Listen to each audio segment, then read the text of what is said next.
Assalomu alaykum, hurmatli qarindoshlar, yaxshimisizlar? Bugun 2024-yili 2-oyning 17-kuni shanba. O'tgan qitimliq leksiyada men pul muomala haqida savodliq bo'lish va no'qish degan temada so'zlagan.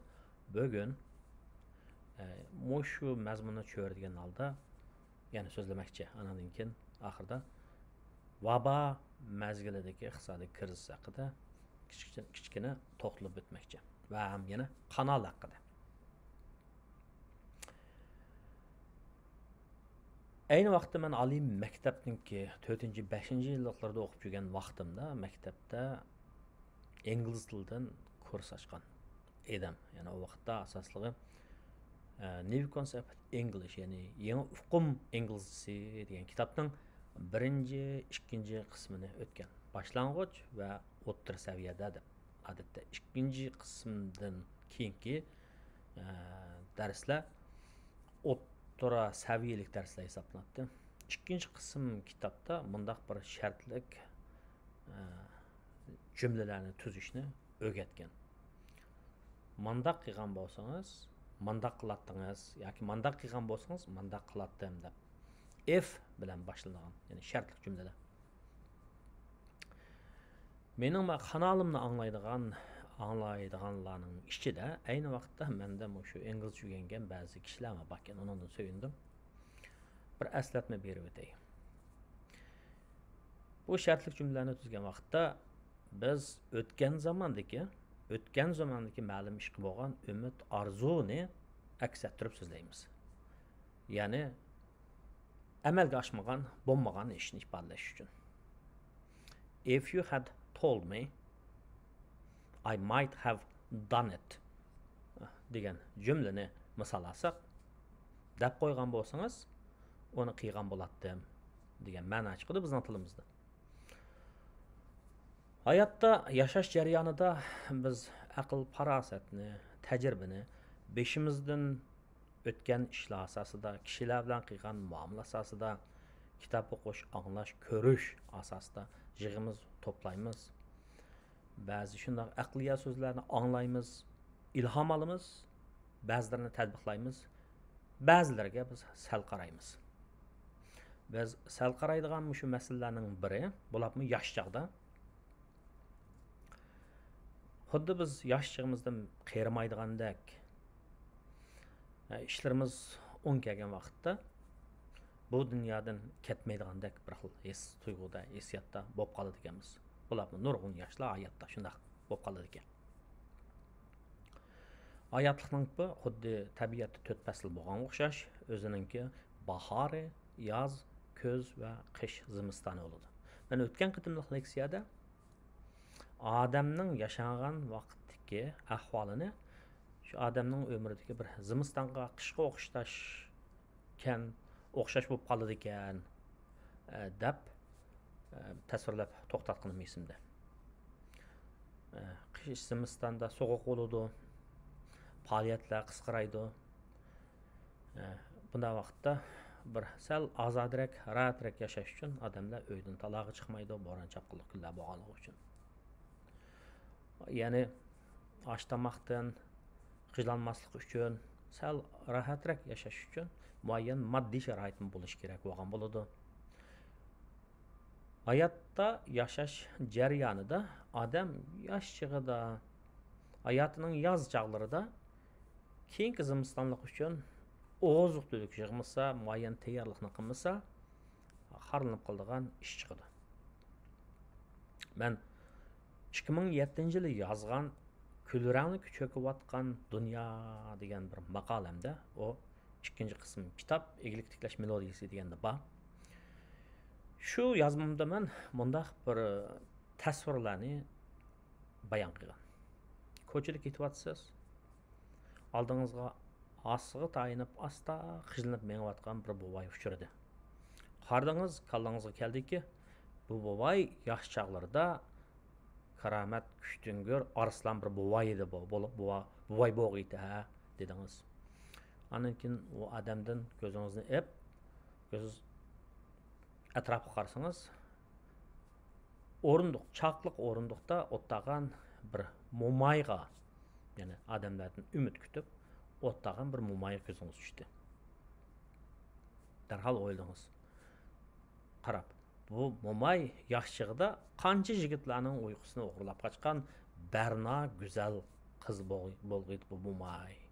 Hey qiyrilik deb o'yladingiz, deb shu xil tasvirlardan keyin fikrlarimni rivojlantirib mangan, ya'ni dunyoning nufusi yashinishqa, qiyrilishqa qarab mengyotidi deb, ya'ni bir jamiyatda kichik buvoq bo'ladi, yosh bo'ladi, yoshlar bo'ladi, o'rta yoshliklar bo'ladi, yashanganlar bo'ladi. Shularning ichida yashanganlarning soni ish mangdigan bir ahvolni men degan. Shu yozmamda shunaqa degan. Buning uchun har bir necha jihatdan tayyorlik qilishimiz kerakligi haqida. Bir shaxs sifatida, bir xalq sifatida, ham bir davlat sifatida. Davlatlarning o'zgarishlik bu shuning tadbirlari var. Masalan, adam yaşangan vaqtda emgak kuchidan qoladi, har xil kasal chirmishidi. Ikki narsaga eng chong ehtiyoj tushadi. Birinchisi sog'lomlik ehtiyoji. Ko'p kasal bo'lgandan keyin, badan ojizlagandan keyin davolanish kerak. Ikkinchidan emgak kuchidan qolgandan keyin iqtisodiy ehtiyoj bo'ladi. Yani aynı vaqtda yoshchig'ida hayotning yoz chog'larida, kuz chog'larida keyiniga zimiston uchun tayyorlab qo'yilgan oziq-tulik bo'lmasa och qoladi degan. Buni shaxs sifatida odamlar o'zi tadbir o'xshamagan odamlar o'xshamagan tadbir oladi, ba'zi odamlar tadbir olmaydi. Nemishqa? Bilmaganlikdan, uxlab qolganlikdan, amalsızlıktan. Bilmeyen adamlarga no'qish orqali bildirish kerak, deyish orqali bildirish kerak. Shunga shu xil shartlik jumlani ishlatib qolmaslik uchun hayotimizda if you had told me I might have done it dak absurdlik holati bo'lib qolmaslik uchun men shundaq yozma orqali, shundaq so'z orqali deb turyapman. Jamoatimizga albatta maqsad madalik qilish emas. Belki deyilayotgan gaplardan bazı kişilerimiz, yani astoydillik bilan anglagan kishilarimizningki diqqat qilib o'ziga foydali bir yo'sinda tadbir elish uchun davlatlar sifatida aholininki yashangan chog'da aholilarninki yashangan aholining ehtiyojini chiqish uchun davlatlarning o'zgarishli tadbirlari bor. Masalan, ijtimoiy sug'urta deymiz, Medicare deymiz Amerikada. Yani meditsina jihatda oldin xabarlash degan o'xshash. Amerikada shunday narsa bor. İctimai sug'urta degan bu hukm hukumatninki paravallik siyosati. Ya'ni yashangan chog'da yoki bo'lmasa bak yo'qsiz odamlarga hukumat muayyan darajada yordam qilgan. Buning asli kelib chiqishi boshlamchisi 1889 yildagi Otto Bismarck Germaniyadagi.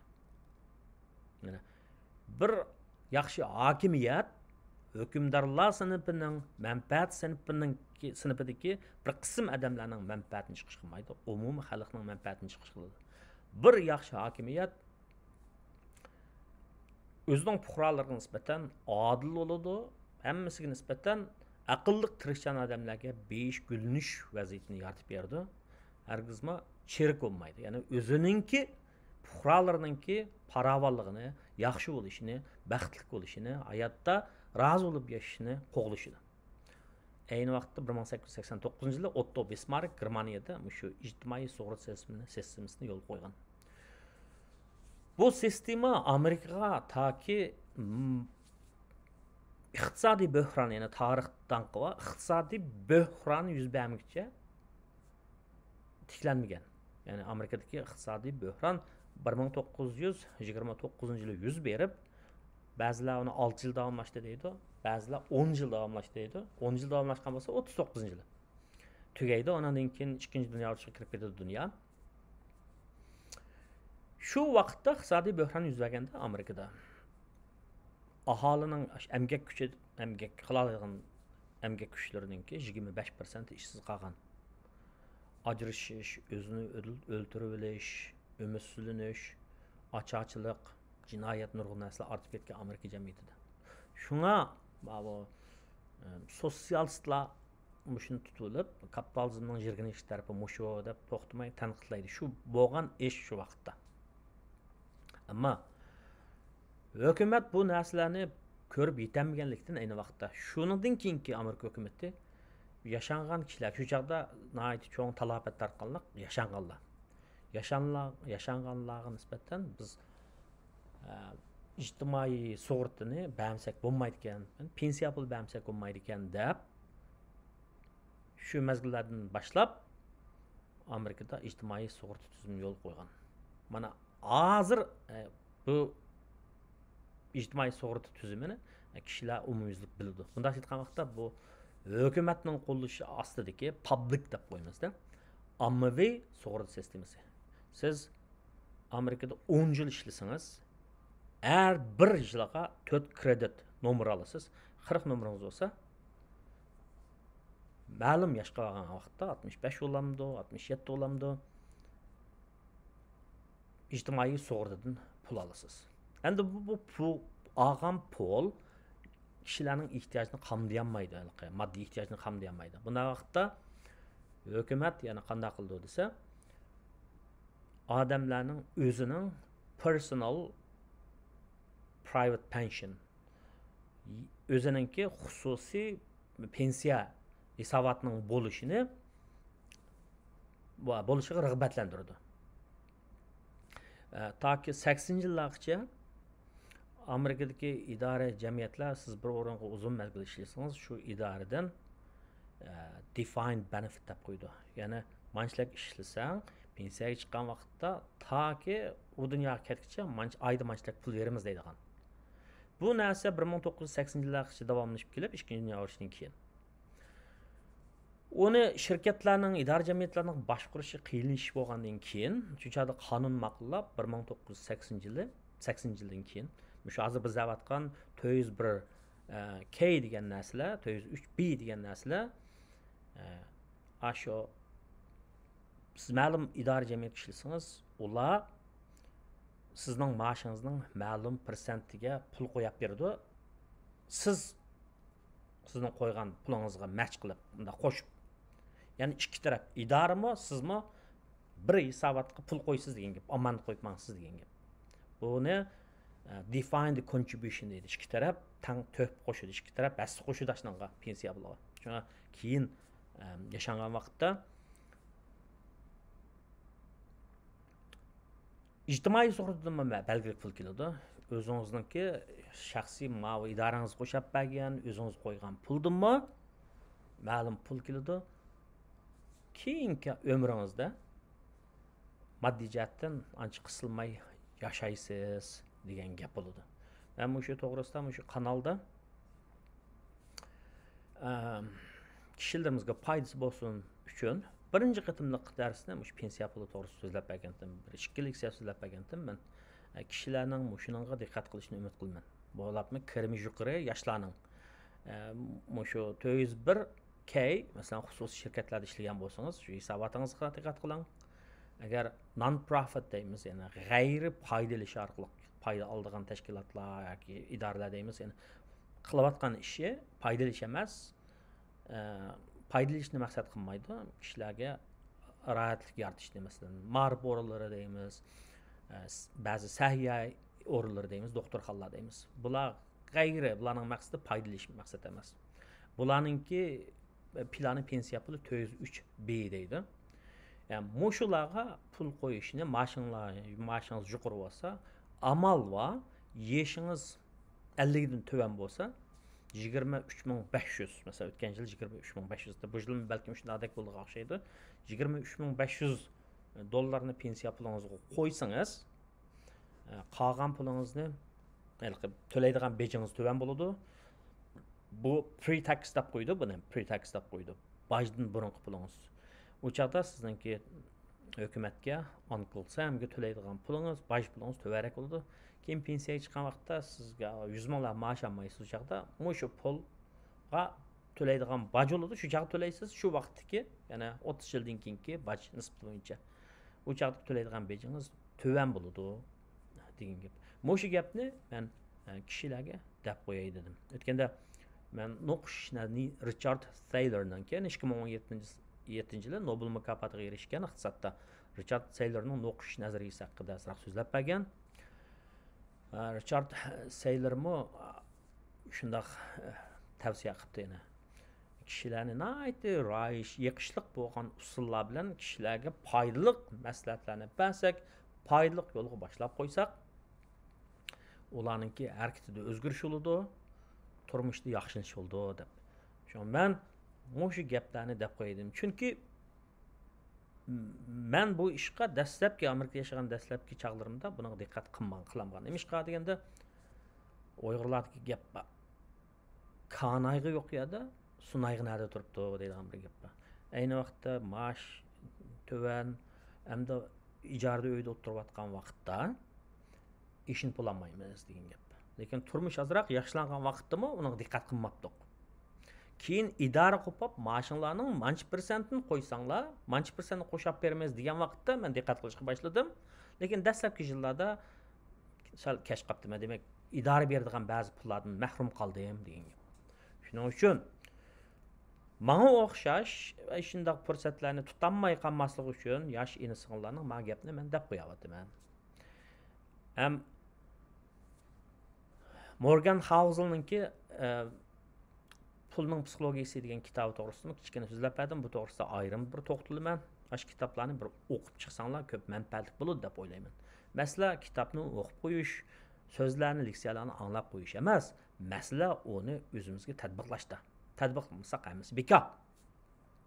Bular mana Turkiyada o'qiyotgan, Turkiyadagi yashayotgan qarindoshlar bu kitobni o'qib qo'ysanglar bo'ldi. Mening bir xo'sh bo'lgan yerim Turkiyaning bilim odamlari nihoyat zamonga yetishib mangadi ekan. Mush kitob nashr qilingan yilnislar ashuna turkcha chiqib qopti. Ya'ni paraning psixologiyasi deb sarvat, ochko'zlilik, mutluluk üzerine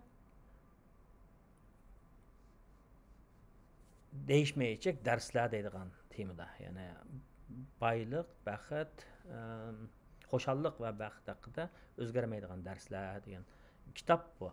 Turkchada bor, shuni bir o'qib chiqsanglar bo'ladi. Buning mazmunini ba'zi narsalar hikoyalari qiziq, odamni o'ylantirdi. Bu to'g'risida bir so'zlab berishim mumkin. Shu men shartlik cümle kurulmasından gapni boshladim. Aşı xil cümleni hayatımızda ishilib qolmasligimiz uchun hozirdan boshlab diqqat qilishimiz kerak deb yana bir nuqta shaklida buni ta'kidlab qo'yay dedim. Endi kanal to'g'risida bir ozroq bir to'xtalib o'tay. Kanalimda shunday so'zlagan leksiyalarim bor.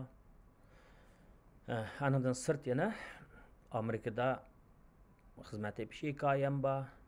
Amerikada uy ilish, ijara o'tirishdagi ishlar tasvirlangan. Amerikadagi qo'shnilarim, mening amerikalik qo'shnilarim degan yozmam bor.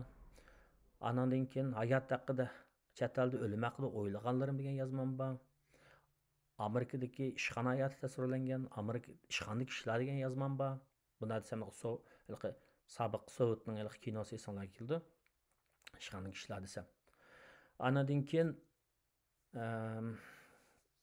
saqliq haqida, ma'rif haqida, mesela ma'rif haqida MIT'da o'qigan Uyg'ur bolasi haqida, Maysam haqida yozilgan muhabbat uxlatmaydi degan adabiy axborotim bor. Shuni bilimga qiziqadigan, ilgirlashga qiziqadigan kishilarimizdan, inson-singillarning, qarindoshlarning anglab qo'yishini umid qilaman. Ziyni yo'q. Bak foydasi tegmasinmi? Ziyni yo'q. Anandan keyin to'g'ri Dünyanın hamma yerda bu yerda doktorlikda o'qigan, Amerikaga kelib doktor bo'lamiz degan inson-singillarning anglab qo'yish uchun Amerikadagi doktor Uyg'urlar degan yozmam bor, uni o'qib qo'ydim. Mana bu shunday narsalarni anandan keyin boylik, eglik tilash haqida o'qib qo'ygan yozmalar bor. Uni bekor o'qib qo'ymayman. Qarindoshlarimiz anglab qolsa, bir foydasi bo'lib qolsa degan yaxshi istak bilan men shuni o'qib qo'yman. Ondan sırt yana mar to'g'risidagi xabarlarmi bor? Masalan, o'tgan yili Bostonga 3 Uyg'ur o'quvchi keldi. Bir yildan 3 Uyg'ur o'quvchi keldi. Xudoyim buyursa bu yil yana birisi keldi. Yana bir xusus maktab qabul qilindi. Modernning o'qish mukofotiga erishdi. Yiliga 20 necha ming, 24 ming dollarlik. Demak, Tesla kishi o'zining orzusini amalga oshira oladi. Masalan, mushu o'quvchimi mushu leksiyalarni anglab, tonib, aloqalashgan bo'ldi 9-oyda bir yig'in qilib, "Mashinaga iltimos qilinglar" degan. Shu maktabga iltimos qildi, o'qish mukofoti oldi. Bilim bo'lgan vaqtda, bilim bo'lgan vaqtda, texnika bo'lgan vaqtda har jihatdan adam yuksalgan gap. Bilim texnika orqali bizning ota-bobolarimiz degan 70 kunlarning birisi shu. Bilim texnika yashash tajribasi, bu yerda yashash jarayonida dastlabki jafo tortadi, tajriba to'playdi, pishidi, hayotga nisbatan ko'z qarashi, jamiyatga nisbatan ko'z qarashida ilgirlash bo'ladi. Obyektiv qaraydigan bo'ladi, uyquning ichida mangdab qolmaydi demakchi. Shuna bularni yana bir qatim deb qo'yay dedim. Xo'sh. Ya'ni o'qish kerak demakchi. Ilgirlash kerak, tirishish kerak, g'aylik odam bo'lish kerak demakchi. Endi men gapni shu iqtisodiy krizis to'g'risida to'xtalish bilan oxirlashtiray. Krizis degan gapning ma'nosi burilish nuqtasi qilish, qiyin ahvolda qilish. Agar yo'lni o'zgartmasa, halok bo'ladigan, yo'q bo'lib ketadigan, ezilib ketadigan, tushib qoladigan. Iqtisodiy krizis degan nima? Iqtisodiy krizis degan emas. Iqtisodning odatda yana iqtisodning kemish tushishi, bir mazgil qisqa muddatlik chekinishi. Ya'ni davlat nuqtasi aytgan vaqtda milliy daromad cho'kilayotgan, oila nuqtasi aytgan vaqtda kirim ozlayotgan, andan keyin faoliyat, iqtisodiy faoliyatlar nuqtasini aytgan vaqtda hamma narsa cho'kayotgan, suslashayotgan shunday bir ahvol. Yaqinqi dunyo tarixidan qaraydigan bo'lsak, ya'ni 20-asrdan keyin dunyoda bir nechta qatim iqtisodiy krizis bo'ldi. Buning eng og'iri Abayda o'tgan 1929 yildan 39-yil davom qilgan iqtisodiy bo'hron.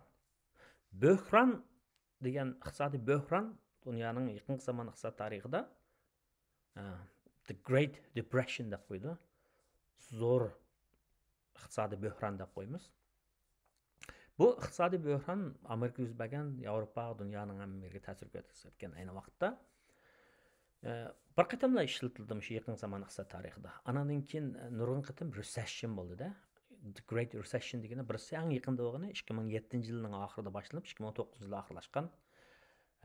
Uy mulk setilish uchun to'lash iqtidori bo'lgan odamlarga banklar qog'oz berib qo'yib, shu banklarning, nurg'un shirkatlarning vayron bo'lishi ko'zda tutildi bu yerda. The Great Recession deganimizda 2007-yilning oxirida boshlanib 2009-yil.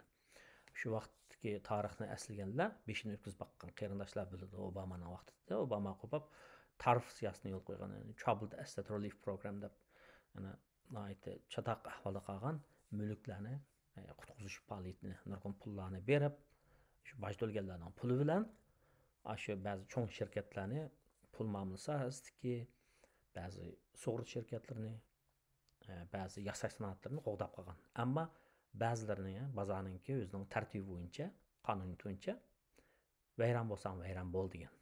Shu vaqtda Lehman Brothers o'xshash cho'ng shirkatlar, Bear and Stearns degan shirkatlar vayron bo'lib ketgan. Yana uning neriroq qaraydigan bo'lsak, 1990-yillarning o'rtalarida Tailanddan mablag' eqib chiqib, Tailandning puli baxti degan bak tushib ketgan. Paxalolab. Tailanddan boshlangan Osiyodagi pul krizisi bo'lgan. U shu vaqtda Sharq Osiyodagi davlatlarga ta'sir ko'rsatgan. Masalan, Indoneziya deymiz, Malayziya deymiz, Koreya deymiz. Ko'pincha Koreya va Malayziya 70-80-yillarda Osiyodagi 4 kichik yo'l vosita başlaq nom chiqargan. Bularga ta'sir qilgan. Anandan keyin Demek iqtisodiy kriz dunyoning hamma yerida az to'l bo'lib turdi degan gap.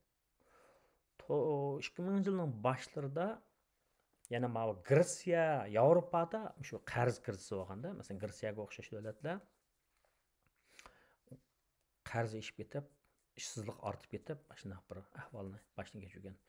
Amerikada 2000 yilning 5-ida, 2001-yillar necha internet bubble bo'lgan, ya'ni ko'pik internetdan pul topib bo'ldi ekan deb nurg'un odamlar internet shirkatlarini qurib, oxirida tangible, ko'z ko'rinadigan mahsuloti yo'q, mulozimati yo'q, vayron bo'lib ketgan texnik shirkatlarning paylari tushib ketgan bir ahvol bo'lgan. 2008-yilda pul muomala krizisi bo'lgan. Mana. Undan keyin bir krizis, dunyo xarakterli krizdan birisi shu vabo mazgili bo'ldi. 2019 yılının ahırda paydo bo'ldi, 2020 yillardan boshlangan. Shu vaqtda dastlabki shu Amerikaning o'zini ilib aytsak, bir necha haftaning ichida ishsizlik shunday ortib ketdi. Xonlik sang'ishib ketdi-da. Hamma narsa to'xtab ketdi-da. Oshxonalar taqilib ketdi, restoranlar taqilib ketdi, qatnashlar to'xtab ketdi, odamlar ish qila olmaydi degan o'xshash. Ham shu vabo, vaksina chiqish bo'lganlikda Amerikada 1 milyondan ortiq odam o'lib, nurg'un odam kasal bo'ldi. Buning bilan bir qism odamlar darhallam sal yeshi pensiyaga chiqishga oz qolgan odamlar ishga bormaydigan bo'ldi. Shu vaqtdagi ahvolni ko'z tutib, men buni 3-qitim so'zlashim balki maqolamda Harvard universitetining iqtisodiy fanlar professori Kenneth Rogoff shunday degan. Bu vaboninki iqtisodiy ta'siri uzun davomlashdi. Kam deganda Amerika 7 yilda mushundan qutulish mumkin. Bu shu iqtisodiy bo'hronga yaqin bo'lib qoldi, o'xshab qoldi bu ahvol degan. Hala yaqin kungacha Amerikadagi nurg'un iqtisodshunoslar har xil farazlarni qilgan. Nima? Vabo bo'ldi, ishsizlik ortib ketdi, pul paxalliq kuchayib ketdi, ta'minlash zanjirida uzilish bor. Bu ahvol uzun davomlashdi. Amerika iqtisodi nachar bo'ldi degan. Ammo o'tgan yili Amerika iqtisodida ko'tarilish nihoyat yaxshi bo'ldi. Ishsizlik nisbati 3.3% ga tushdi. Pul paxalligi 4% dan tuban, ishsizlik nisbati 4% dan tuban, ya'ni tabiiy ishsizlik nisbati yaqinlashib qoldi. Mush 2 yilning, 1,5 yilning ichida Markaziy bankka pul paxalligini kontrol qilish uchun o'simni 11 qitim o'stagan bo'lsa, ya'ni 0% dan 5.25% bilan 5.5% gacha o'stagan bo'lsa, ya'ni bu yerda da'vatgan o'sim banklarning, savdo banklarining bir-biriga 24 soat pul qarz berib turishiga oladigan o'sim. Ammo u iste'molchilarga, aholilarga, shaxsiylarga, shirkatlarga u qarz tushgan vaqtda uning bir necha % qo'shilib ketadi. Shunga mortgage deb qo'yamiz, o'yilish uchun oladigan qarz. Bu 30 yillikqa 7% ga chiqib ketgan yeri shu. Chunki banklar foydami sunmaydi. Banklar an'anaviy banklar shundoq nima desa, xalqning omonat pulini yoki boshqalardan to'g'ri qazilib, boshqalarga yuqoriroq qarz berish orqali pul topadi degan gap. Shunga bu xil ahvol nurg'un iqtisodshunoslarda bir xil huduqishni keltirib chiqargan. Har xil modellarga qarab turib bular endi ishsizlik ortib ketadi. Amerikaning iqtisodi chekindi degan. O'tgan yil Amerikaning iqtisodi o'rta hisob bilan yilga 3% ga yaqin shundoq oxirlashdi. Ishsizlik to'van, pul paxallik to'van. Demak bu butun makroliq nishonlar 7 nihoyat yaxshi bo'ldi degan gap. Ishsizlik nisbati to'van, pul paxallik to'vanlayotgan, milliy daromad ishiyotgan. Ham 2020 yili shu vabo boshlangan vaqtda Trump hukumati bo'lsin, Biden hukumati bo'lsin, Amerikaning aholilariga, Amerikaningki shirkat tijoratchilarga pul berdi. Amerika tarixida bu baxmagan pulni berdi bular. Nim bo'ldi shuni bilan deganda kishilarning qo'lida pul bor, ammo moddiy narsalar qis. Ma pul paxalligining tushishi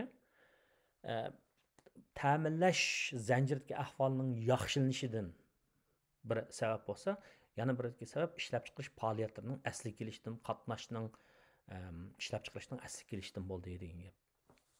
Endi ishsizlik emgak bozorida ahvol nihoyat yaxshi. Shu vabo mazgildan keyin qaraydigan bo'lsa, Amerikada har qaysi irq, oq tanlik, qora tanlik yoki boshqa ham shuni bilan birlikda jamiyatlarda odamlar iqtisodiy ahvolga qarab kambag'al, holliq, boy deb hisoblanmasmi? Bularning o'tirisidagi farqmi bundaq kengayib nima? Kichiklab ma'lum gap. Nima ish qadisa? Emgak shu tuzib oliy maktabni bitirmagan bo'lsin, o'rta maktabni bitirib ishlagan odamlarga yuqoriroq maosh beradigan. Andan bir odam uyda o'tirib ishlagandan keyin bir ish qilishning o'rniga ikkini qiladigan. Kirim yuqori kishilarning omonat puli bor. Şu bir qism odamlar kripto, shifrli pulga mablag' sarf ketadigan. Anandan keyin bu odamlar emgak bozori yaxshi bo'lgandan keyin bir yerda 70 ming dollar maosh versa, yana bir tarafdan boshqalarni adam olamiz degandan keyin boshqasi 90 mingni versa, darhol u ishni tashlab ma'noga ketaligan gap.